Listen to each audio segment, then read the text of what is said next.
Welcome to the Nik Ingersöll Show.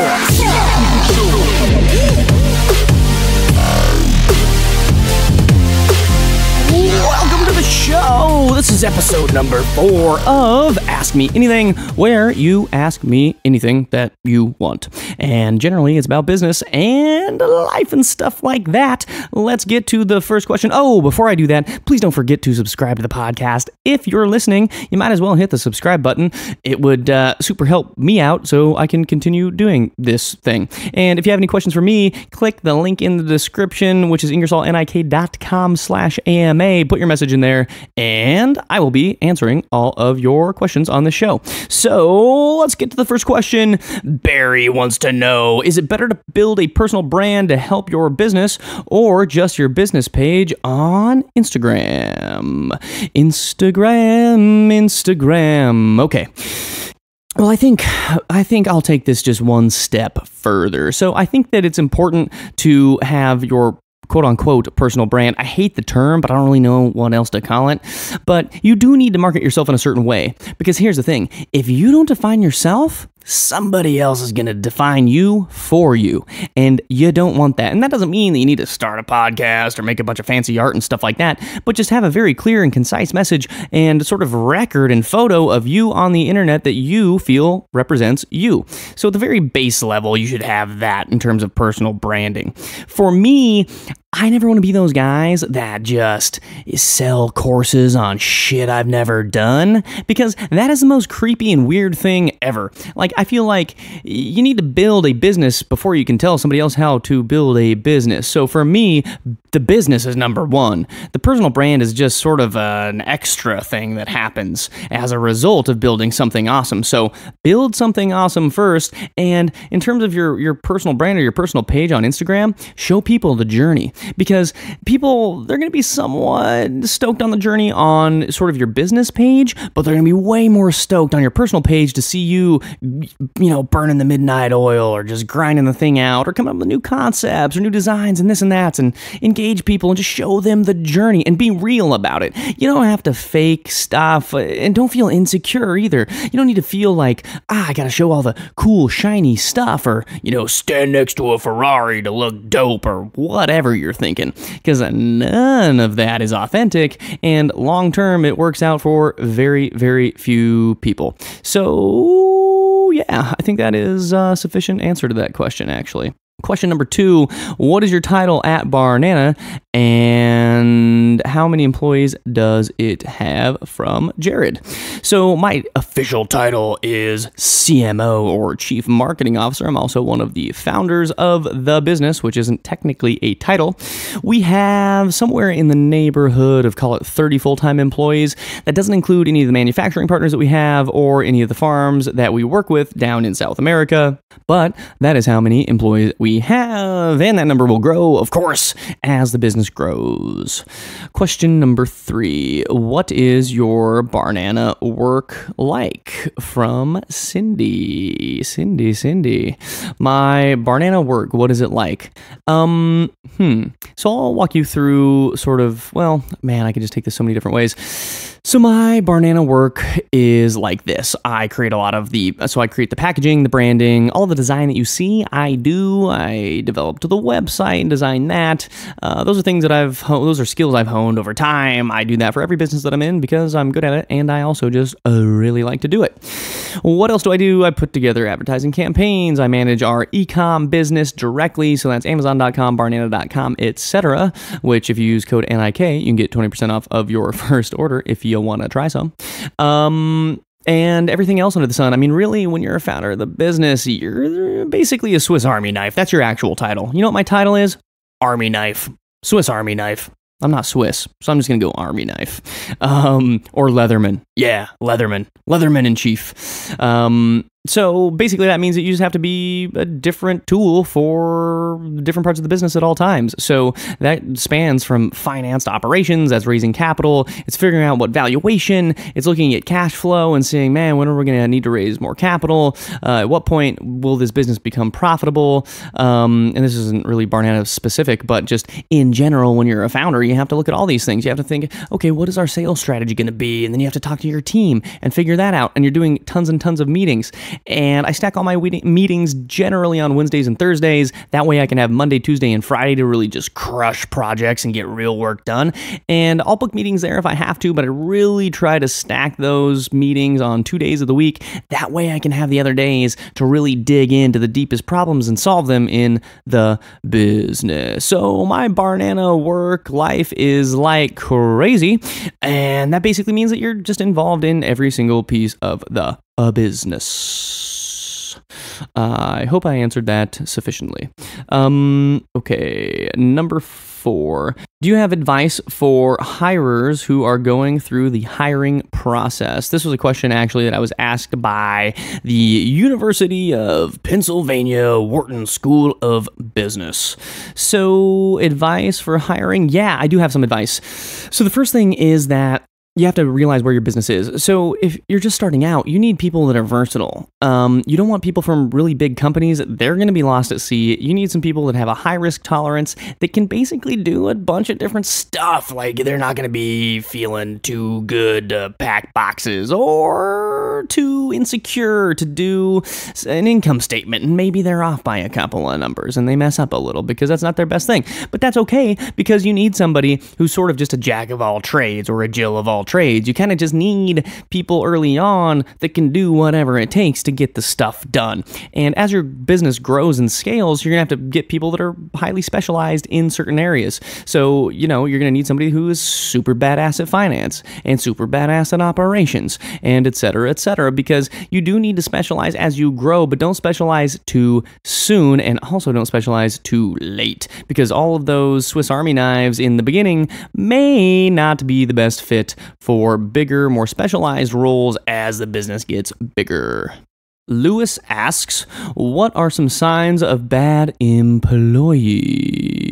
So I've been fortunate enough to not really have that many bad employees at Barnana, but I have had some bad employees previously. In fact, I had one employee in particular who was addicted to prescription pills, and that was very difficult to deal with because he was also very young. I was very young at this time too. I was in my early 20s. He was a couple of years younger than me. I think he was 20 or 21, and maybe I was 23 or 4, something like that. And so it's just, what do you do when somebody has that bad of a substance abuse problem? The first thing that I think of is yeah, I got to talk to this guy and get him help, right? And I really don't mean to take this podcast on sort of a sad journey here, but maybe this answer will sort of give you some ideas of what I'm talking about here. So this kid's name, we'll just call him Drew, and he was, like I said, addicted to prescription pills, and I didn't really know what was going on. I knew he was always tired, and he was kind of, just out of it all the time. I'm like, man, what's going on with this guy? And he was always happy and smiling and stuff, but it just seemed like something was off. So I took him aside one day. I'm like, hey, man, you doing good? And of course, default answer is, yeah, man, I'm great. Why? Well, I noticed this and that, and, so it takes a couple of rounds of questioning to really sort of get into their heads if something's going on, because you may have a bad employee, but also that employee may be sort of self-destructing, and it's not your job to play camp counselor or psychologist or whatever, but also those are human beings, right? And you want every human being to live a good life and be happy and stuff. So I'm kind of a softie in that way. I really do want people to do well in life, and so I inspected this kid. He eventually told me that he was taking up to 9 Percocets in a day, which is unfathomable. I took 1 Percocet on a prescription that I had when I broke my hand riding my bike, and it just made me feel so out of it. I threw the rest of the bottle away. I really didn't enjoy that feeling. And so to then try to place myself in his shoes where he's so addicted to these things, it was really, really tough. And so, we tried to get him some help, and it worked for a little while, but, we just couldn't get him to turn around. And the fact of the matter is, if you're messing up to that extent at work, you gotta go. And so I sort of gave him a 2 weeks notice, which turned into a 4-week notice because I didn't want to just leave the kid sort of on his own to just, get eaten by wolves outside. And, he ended up finding another job. I helped him find another job, and it was all good, but it was a super sad story. And then, only a couple of years later, I learned that, he died of an opiate overdose. And, it's just one of those things in life where you just, you see somebody struggling and you try and help them out to the best of your ability. And, that's just the way that life goes sometimes. So, rest in peace, Drew. I think you had a good one while it lasted, buddy. Okay, enough sadness. Sorry about that. So let's go to the next question. Really hard to go to this next question asked by the same person. What are the signs of a good employee? Okay, signs of a good employee. Well, the first thing that a good employee will do is show initiative. And that means they're coming to you with a lot of ideas, and maybe they're bad ideas, right? And you already know my theory on bad ideas. All ideas are bad ideas. So when you have that mentality, and you hear them come up with a bad idea, be like, oh, that's a great bad idea. You have any other bad ideas? Because you're putting everything on an even playing field and you're not shooting them down. So I would encourage all of the if you're an employee or an employer, encourage your employees or encourage yourself to come up with new, weird, innovative ideas. Maybe they do seem dumb. And maybe the best way to, if you're an employee and you have a bunch of ideas in your head, and I'm telling you a good sign of a good employee is to come up with crazy ideas and present it to your employer, maybe you should frame it as, hey, I have this bad idea, check it out, and then just pitch it that way, and they're going to probably chuckle and be very receptive to it. And I think it's that. I think it's initiative and ownership, and it's not necessarily sort of the desire to climb up the corporate ladder or anything like that. That actually can be a sign of a bad employee, oftentimes. Somebody who's Machiavellian in their characteristics and want to step on people to get to where they're going. You definitely don't want that. So, I would say initiative, period. Straight up initiative. That is what the number one sign of a good employee is. Okay, Hayden wants to know why work hard when you can work smart. So you're opening up a big old bag of worms on this one. So whenever I hear anybody say, just work smart, man, hey, dude, you don't even have to work hard, man. You could just just chill, dude, and just work smart and be efficient and stuff. And I'm here to tell you that is bullshit. It's bullshit. That means you're lazy, period. Because what does working smart even mean? What's that mean? Does that mean being efficient with your time? Well, you should be doing that anyway. Working smart is just sort of the baseline thing you should be doing, period. What, you're going to work dumb? Who has that advice? Work dumb. No one said nobody ever, right? You should always work smart. Of course you should work smart. But guess what? If I'm working as smart as you're working and I'm working twice the amount of hours, well, guess who's getting twice the amount of shit done? It's me, period. It is effort in equals results out. That's just the way that it works. It's the same thing with calories in, calories out. You eat a ton of calories, you're going to gain weight. You exercise a bunch, you lose a bunch of calories. It's very, very, very simple. The time you put into work is the single easiest controllable variable that you can manage to make yourself successful. Period. Okay. Do you like to watch sports, says Jared. A lot of people named Jared. This is spelled with an O-D, G-E-R-O-D. Jared? I don't know. I'm not good with these names, as you know.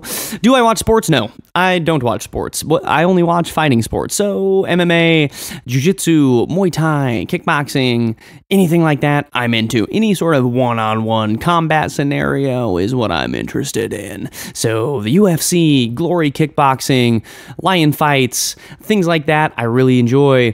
EBI, the Eddie Bravo Invitational, I like Submission Underground, which is Chael Sonnen's jiu-jitsu organization. I just love combat sports, period. I just, and partially, and a big part of it is because I do them. And so, I'm watching people do masterful things at a thing that I'm going to turn around and go do the very next day or that night or that morning or whatever. And so it interests me much more. Now, do I have any interest in seeing a bunch of grown men throw a ball around? No. Am I going to wear a football jersey? No.